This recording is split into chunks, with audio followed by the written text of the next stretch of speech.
Hi అండి, welcome to అమ్మ kitchen. ఈరోజు మన ఛానల్లో పిల్లలందరికీ చాలా ఇష్టమైన చాక్లెట్ కేక్ని చేస్తున్నాను. ఈ చాక్లెట్ కేక్ని వేరే ఎటువంటి డెకరేషన్ అవసరం లేకుండా ఈ గనాష్ యూస్ చేసి చాలా మనమే ఇంట్లోనే ఈ కేక్ని అయితే రెడీ చేసుకోవచ్చు. క్రిస్మస్ అండ్ న్యూ ఇయర్ వస్తున్నాయి కదా, ఇంట్లోనే ఈజీగా హెల్దీగా ఇలా మన చేతులతో మనం ఇలా కేక్ రెడీ చేసుకోవచ్చు. ఇంత పర్ఫెక్ట్గా స్పాంజీగా కేక్ అయితే రెడీ చేయాలంటే చాలా టిప్స్ అయితే మస్ట్గా ఫాలో అవ్వాలి. సో అదేంటో చూడాలంటే వీడియో చివరి వరకు చూసేయండి. మీలో ఎవరైనా ఈ ఛానల్ని మొదటిసారి చూస్తుంటే కనుక ప్లీజ్ సబ్స్క్రైబ్ చేసుకోండి. ఇంకా లేట్ చేయకుండా వీడియోని స్టార్ట్ చేసేద్దాం. కేక్ తయారు చేయడం మొదలు పెట్టకముందే స్టవ్ మీద ఇలా ప్యాన్ కానీ లేదా మందపాటి గిన్నెని కానీ పెట్టుకుని అడుగున సాల్ట్ ఇలా చల్లుకుని దీని మీద ఈ విధంగా చూపిస్తున్నట్టు స్టాండ్ పెట్టుకోవాలి. నేను పెట్టిన స్టాండ్ హైట్ తక్కువ ఉందని 2 స్టాండ్లు పెట్టాను. ఇప్పుడు మూత పెట్టి దీన్ని మీడియం హీట్లో ప్రీహీట్ చేసుకోవాలి. ఇప్పుడు అలాగే కేక్ ట్రే ఉంటుంది కదా, దీనికి కూడా ముందుగా ఆయిల్ కానీ గీ కానీ తీసుకుని ఇలా గ్రీస్ చేసుకోవాలి. తర్వాత ఒక బటర్ పేపర్ తీసుకుని మనం ఏదైతే మౌల్డ్ సైజ్ ఉందో దాని ప్రకారం కట్ చేసుకుని ఇక్కడ చూపిస్తున్నట్టు బటర్ పేపర్ వేసుకుని ఈ బటర్ పేపర్ పైన కూడా ఆయిల్ని అప్లై చేసుకోవాలి. చుట్టూరు కేక్ ట్రే చుట్టూరు కూడా మొత్తం కూడా కేక్ స్టిక్ అవ్వకుండా ఉండటం కోసం ఇలా ఆయిల్ అప్లై చేసుకుని ఈ కేక్ ట్రేని రెడీగా పక్కన ఉంచుకోవాలి. ముందుగా మనం కేక్ స్టార్ట్ చేయడానికి మెజరింగ్ కప్స్ అన్ని మస్ట్గా ఉండాలండి. ఈ మెజరింగ్ కప్స్ అన్ని రెడీగా పక్కనెట్టండి. ఇప్పుడు ఒక బౌల్ తీసుకుని దీనిలోకి 1/3 కప్ వరకు ఆయిల్ కానీ లేదా గీ కానీ రెండిట్లో ఏదైనా పర్లేదు. ఆయిల్ అయితే ఎటువంటి ఫ్లేవర్స్ లేని ఆయిల్ తీసుకుని వేసుకోండి. ఇప్పుడు ఇదే బౌల్లోకి 1/3 వరకు గట్టిగా ఉన్న ఫ్రెష్ పెరుగు వేసుకోవాలి. ఇప్పుడు దీనిలోకి 1/2 కప్ వరకు పౌడర్ షుగర్ వేసుకోండి. అలాగే 2 టేబుల్ స్పూన్స్ వరకు ఇదే పౌడర్ షుగర్ వేసుకోవాలి. అంటే 120 గ్రామ్స్ వరకు ఈ పౌడర్ షుగర్ వేసుకోవాలి. ఈ పౌడర్ షుగర్ అంటే ఏమీ కాదండి, పంచదారని మిక్సీ పట్టుకుని వేసుకోవాలి. ఇప్పుడు ఇదంతా కూడా బాగా మిక్స్ అయ్యేటట్టు 30 నుంచి 40 సెకండ్ల పాటు కలుపుకోవాలి. ఇలా బాగా అంతా కలుసుకున్న తర్వాత ఈ విస్కర్ని పక్కన పెట్టి దీనిలోకి జాలిగరిటెని పెట్టుకోవాలి. ఇప్పుడు దీంట్లోకి 1 కప్పు వరకు మైదా పిండిని వేసుకోండి. ఇది 160 గ్రామ్స్ వరకు ఉంటుంది. ఇలా మైదా పిండి వేసుకున్న తర్వాత 1/2 కప్పు వరకు కోకో పౌడర్ వేసుకోవాలి. ఇది 25 గ్రామ్స్ వరకు ఉంటుంది. ఇప్పుడు బేకింగ్ పౌడర్ 1 టీ స్పూన్ వేసుకోండి. అలాగే బేకింగ్ సోడా 1/2 టీ స్పూన్ వరకు వేసుకోవాలి. ఇప్పుడు దీనిలోకి ఒక చిటికెడంతా సాల్ట్ కూడా వేసుకోండి. ఇప్పుడు ఇవన్నీ కూడా జల్లించుకోవాలి. ఇలా జల్లించుకునే ఈ ప్రాసెస్ మాత్రం అసలు స్కిప్ చేయకండి. ఎందుకంటే కోకో పౌడర్లో అలాగే బేకింగ్ పౌడర్లో ఇలా ఒక చిన్న ఉండలు లాంటివి ఉండిపోతాయి. వీటిని డైరెక్ట్గా వేసేస్తే అవి అలాగే ఉండిపోతాయి కాబట్టి కంపల్సరీ జల్లించుకోవాలి. ఇది ఇలా చక్కగా జల్లించుకున్న తర్వాత ఇప్పుడు ఒక స్పాచులా యూజ్ చేసి దీన్ని ఇక్కడ చూపిస్తున్నట్టు కట్ అండ్ ఫోల్డ్ మెథడ్లో మాత్రమే కలుపుకోవాలి. ఇలా కలిపేటప్పుడు బాగా స్పీడ్గా బాగా స్లోగా కాకుండా మొత్తం పిండంతా ఈవెన్గా కలిసేటట్టు కలుపుకోవాలి. ఇక్కడ చూపిస్తున్నట్టు అన్నీ కూడా బాగా ఇలా మిక్స్ అయిన తర్వాత ఇప్పుడు 1/2 కప్ వరకు కాచి చల్లార్చిన పాలు ఉంటాయి కదా, ఆ పాలని ఇలా కొంచెం వేసుకుంటూ కలుపుకోవాలి. ఒకేసారి పాలన్నీ వేసేయకుండా ఇలా గ్రాడ్యువల్గా కొంచెం యాడ్ చేసుకుంటూ కలుపుకోవాలి. మనం తీసుకున్న 1 కప్పు మైదా పిండికి 1/2 కప్పు పాలైతే కరెక్ట్గా సరిపోతాయండి. ఇలా పూర్తిగా ఇదంతా మిక్స్ అయ్యే వరకు కూడా ఈ కట్ అండ్ ఫోల్డ్ మెథడ్లోనే దీన్ని కలుపుకోవాలి. చూస్తున్నారు కదా, అంతా పాలు కూడా బాగా మిక్స్ అయిపోయినాయి. ఇక్కడ కన్సిస్టెన్సీ చూస్తున్నారు కదా, ఈ విధంగా ఫ్లోయింగ్ కన్సిస్టెన్సీ వచ్చే వరకు కూడా మనం కలుపుకోవాలి. ఇప్పుడు మనం ఏదైతే పక్కన పెట్టుకున్నామో కేక్ మౌల్డ్, దీన్ని రెడీగానే ఉంచుకోవాలండి. ఎందుకంటే మనం బేకింగ్ పౌడర్ బేకింగ్ సోడా వెంటనే యాక్టివేట్ అయిపోతాయి కాబట్టి ఇలా కేక్ ట్రే ముందరగానే రెడీ చేసుకోవాలి. ఇప్పుడు ఈ బ్యాటర్ అంతా కేక్ ట్రేలో వేసుకున్న తర్వాత ఇదంతా కూడా ఒక 2-3 సార్లు ట్యాప్ చేసుకోవాలి. ఇలా ట్యాప్ చేసుకున్న తర్వాత వెంటనే దీన్ని ప్రీహీట్ చేసిన ఈ ప్యాన్లోకి పెట్టుకోవాలి. మనం ఇక్కడ ఏమాత్రం ఆలస్యం చేయకూడదండి. మనం వేసిన ఈ కేక్ పర్ఫెక్ట్గా పొంగాలంటే వెంటనే అన్నీ కూడా ఇలా కరెక్ట్గా జరగాలి.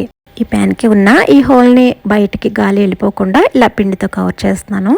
ఇప్పుడు ఈ కేక్ని లో ఫ్లేమ్లో 30 to 40 మినిట్స్ వరకు బేక్ చేసుకోండి. మధ్యలో చెక్ చేసుకుంటూ ఉండండి. ఈ కేక్ పూర్తయ్యేలోపు ఇలా డార్క్ చాక్లెట్ తీసుకోవాలి. ఇలా తీసుకున్న ఈ చాక్లెట్ని చిన్న పీసెస్ కింద కట్ చేసుకోవాలి. ఈ చాక్లెట్ అనేది నేను అమెజాన్లోనే తీసుకున్నానండి. ఇక్కడ డార్క్ చాక్లెట్ తీసుకుంటేనే మనం చేసే కేక్ అనేది పర్ఫెక్ట్గా బాగుంటుంది. ఇక్కడ చూపిస్తున్నట్టు ఇలా చిన్న పీసెస్ కింద కట్ చేసుకుని దీన్ని మళ్ళీ ఫ్రిడ్జ్లో స్టోర్ చేసుకుని రెడీగా పక్కనెట్టండి.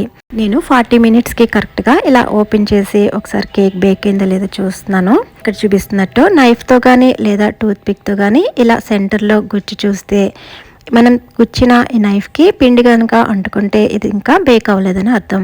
అందువల్ల ఇంకో 10 మినిట్స్ పాటు లో ఫ్లేమ్లో బేక్ చేసుకోవాలి. టోటల్గా నాకు 50 మినిట్స్ పట్టిందండి. ఇప్పుడు ఒకసారి ఇలా నైఫ్ని గుచ్చి చూస్తున్నాను. నైఫ్ కనుక క్లీన్గా వస్తే కనుక ఇది పెర్ఫెక్ట్గా బేక్ అయినట్టు. చూడండి, ఇప్పుడు ఇది పెర్ఫెక్ట్గా బేక్ అయింది, ఏమి పిండి అంటుకోలేదు. ఇప్పుడు స్టవ్ ఆఫ్ చేసేసి ఈ కేక్ని ఇక్కడి నుంచి తీసి బయట పెట్టి పూర్తిగా దీన్ని చల్లారనివ్వాలి. ఇలా చల్లారేటప్పుడు పై పార్ట్ కొంచెం డ్రై అయిపోకుండా ఉండడానికి క్లాత్ని కానీ లేదా ఇక్కడ చూపిస్తున్నట్టు ప్లేట్ని కానీ కవర్ చేసి ఉంచుకోవాలి. ఇప్పుడు ఈ చాక్లెట్కి డెకరేషన్ కోసం గణేష్ని రెడీ చేసుకుందాం. ఇక్కడ చూపిస్తున్నట్టు మందపాటి గిన్నెని తీసుకుని దీనిలోకి 1/3 కప్ వరకు కోకో పౌడర్ వేసుకోండి. అలాగే 1 టీ స్పూన్ వరకు కార్న్ స్టార్చ్ వేసుకోవాలి. ఇన్ కేస్ మీ దగ్గర కార్న్ స్టార్చ్ లేకపోతే 1 స్పూన్ మైదా కూడా వేసుకోవచ్చు. ఇప్పుడు ఇదంతా ఒకసారి కలిసేటట్టు కలుపుకోండి. ఇలా కలుపుకున్న తర్వాత దీనిలోకి 1/2 కప్ వరకు పౌడర్ షుగర్ వేసుకోవాలి. ఇలా పౌడర్ షుగర్ వేసుకున్న తర్వాత ఇది కూడా అంతా కూడా మిక్స్ అయ్యేటట్టు ఒకసారి ఇలా కలుపుకోండి. ఇలా కలుపుకున్న తర్వాత దీనిలోకి 1 కప్ వరకు కాచి చల్లార్చిన పాలు వేసుకుని ఈ పాలల్లో మనం వేసిన కార్న్ఫ్లోర్, మైదా అలాగే కోకో పౌడర్ ఇవన్నీ కూడా ఎటువంటి ఉండలు లేకుండా ఇలా మిక్స్ చేసుకోవాలి. ఇలా అంతా కూడా బాగా మిక్స్ చేసుకున్న తర్వాత ఇప్పుడు ఈ గిన్నెని తీసుకెళ్ళి స్టవ్ మీద పెట్టి లో ఫ్లేమ్లో పెట్టుకుని ఇదంతా కూడా కొంచెం చిక్కని కన్సిస్టెన్సీ వచ్చేంత వరకు కూడా ఇలా కంటిన్యూస్గా తిప్పుతూనే ఉండాలి. మీరు ఇలా కంటిన్యూస్గా తిప్పడం ఒక్క నిమిషం ఆపినా అడుగున మాడిపోవడం స్టార్ట్ అయిపోతుంది. సో ఇలా కంటిన్యూస్గా తిప్పుతూ ఇది కొంచెం చిక్కని కన్సిస్టెన్సీగా వచ్చేటట్లు చేసుకోవాలి. చూస్తున్నారు కదా, ఈ గనాష్ అన్నది కొంచెం చిక్కబడేంత వరకు కూడా ఇలా ఇక్కడ చూపిస్తున్నట్టు ఈ చిక్కదనం వచ్చేంత వరకు కూడా ఇది కుక్ చేసుకోవాలి. ఈ గనాష్ అన్నది చల్లబడే కొద్దీ బాగా చిక్కగా అయిపోతుందండి. ఇన్ కేస్ మీకు కేక్ రెడీ అయ్యేలోపు ఇది బాగా చిక్కగా అయిపోతే కొన్ని పాలు వేసుకుని దీని కన్సిస్టెన్సీని అడ్జస్ట్ చేసుకోవచ్చు. ఇప్పుడు దీన్ని స్టవ్ మీద తీసేసి కొంచెం దీన్ని చల్లనివ్వాలి. ఇప్పుడు ఇలా పక్కన పెట్టుకున్న కేక్ చూద్దాం. ఇది కొంచెం చల్లారింది. ఇప్పుడు దీన్ని సైడ్ని ఇలా కొంచెం షాక్తో లూజ్ చేసుకుని అన్ని వైపులా కూడా ఇలా లూజ్ చేసుకున్న తర్వాత డిమోల్డ్ చేసుకోవాలి. ఈ ప్రాసెస్ అనేది కేక్ కొంచెం చల్లారాక మాత్రమే చేసుకోవాలి, లేకపోతే కేక్ అనేది విడిపోయే ఛాన్సెస్ ఉంటాయి. ఇప్పుడు ఇక్కడ చూపిస్తున్నట్టు ఇలా ప్లేట్ పెట్టి దీన్ని డిమోల్డ్ చేసుకుని పైన కొంచెం ట్యాప్ చేస్తే ఈజీగా వచ్చేస్తుంది. మనం వేసిన బటర్ పేపర్ని ఇప్పుడు నెమ్మదిగా దీన్ని రిమూవ్ చేసుకోవాలి. చూస్తున్నారు కదా ఎంత స్పాంజీగా ఎంత ప్లఫీగా వచ్చిందో. ఈ కేక్ అనేది అచ్చం బయట కొన్న దానిలానే చాలా ప్లఫీగా స్పాంజీగా ఉంది కదా. ఇప్పుడు దీన్ని డెకరేట్ చేసుకుందాం. ఇక్కడ చూపిస్తున్నట్టు కేక్ని ఈ విధంగా గ్రిల్ స్టాండ్ మీద పెట్టుకుని పైనుంచి కొంచెం చల్లారిన ఈ గనాష్ని వేసుకోవాలి. అన్ని వైపులా కూడా ఈవెన్గా ఈ గనాష్ అనేది పడేటట్లు వేసుకోండి. చుట్టూరు కూడా పడేటట్లు వేసుకోవాలి. ఇలా అంతా వేసుకున్న తర్వాత మనం ముందుగానే చాప్ చేసుకున్న ఈ డార్క్ చాక్లెట్ ఉంది కదా, దాన్ని ఇక్కడ చూపిస్తున్నట్టు ఇలా స్ప్రెడ్ చేసుకోవాలి.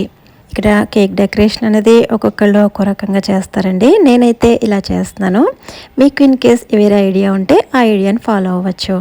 ఇప్పుడు ఇలా డెకరేట్ చేసుకునే కేక్ని 2 అవర్స్ పాటు ఫ్రిడ్జ్లో ఉంచుకొని తీసుకోవాలి. అప్పుడే ఈ గనాష్ అనేది కరెక్ట్గా సెట్ అవుతుంది. ఫ్రిడ్జ్లో 2 అవర్స్ ఉంచి తీసిన ఈ కేక్ని ఇప్పుడు కట్ చేసి చూపిస్తాను. కట్ చేస్తుంటేనే మీకు అర్థమైపోతుంది కేక్ ఎంత ప్లఫీగా ఉందో. చక్కగా కట్ అవుతుంది. నేను ఇక్కడ చేసిన కేక్ అనేది చాలా అంటే చాలా పెర్ఫెక్ట్గా వచ్చింది. చూస్తుంటేనే అర్థమైపోతుంది. ఇలా స్పాంజీగా చాలా బాగుంది. ఇంట్లోనే ఇలా ఈజీగా కేక్ తయారు చేసుకుంటే ఇంకా బయట అసలు కొనుక్కోవసరం లేదు కదా. మరి ఇంకా ఈ న్యూ ఇయర్కి, క్రిస్మస్కి మరి మీరు కూడా ఇంట్లోనే ట్రై చేస్తారు కదా. ఈ వీడియో నచ్చితే లైక్ చేయండి, సబ్స్క్రైబ్ చేసుకోవడం అస్సలు మర్చిపోవద్దు. వీడియో చూస్తున్నారు కానీ లైక్ చేయట్లేదు, ప్లీజ్ లైక్ చేసి సబ్స్క్రైబ్ చేసుకోండి. మరో మంచి ఇంట్రెస్టింగ్ రెసిపీతో మళ్ళీ కలుద్దాం. అంతవరకు టేక్ కేర్, బాయ్.